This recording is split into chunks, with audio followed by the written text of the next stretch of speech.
Welcome to the Rim Break Rodeo. We hope this video helps. You start by prepping the device and essentials. Charge above 50%, join Wi-Fi or enable a hotspot, and decide how you will install apps without Google Play. Next, create or confirm a secondary email account for backups and app accounts. If you prefer local storage, insert a micro SD card now. Finally, enable installation from unknown sources in settings so you can sideload APKs. This is required because you are avoiding Google services entirely, so make sure you follow each step deliberately.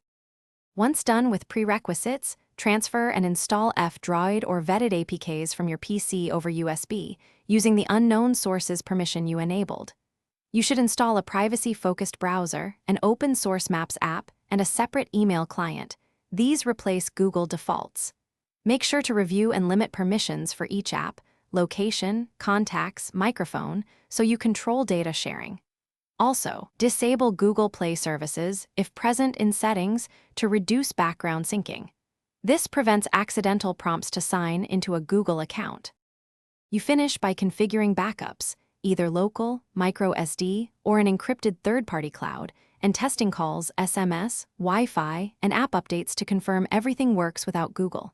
Make sure auto-update sources are set inside F-Droid or your chosen app manager so apps stay current. If an app fails or a service misbehaves, clear its cache and data first. If that fails, re-sideload the APK you trust. As a last resort, factory reset and repeat these steps carefully to avoid restoring Google settings. Thanks for watching. Consider subscribing if we helped you.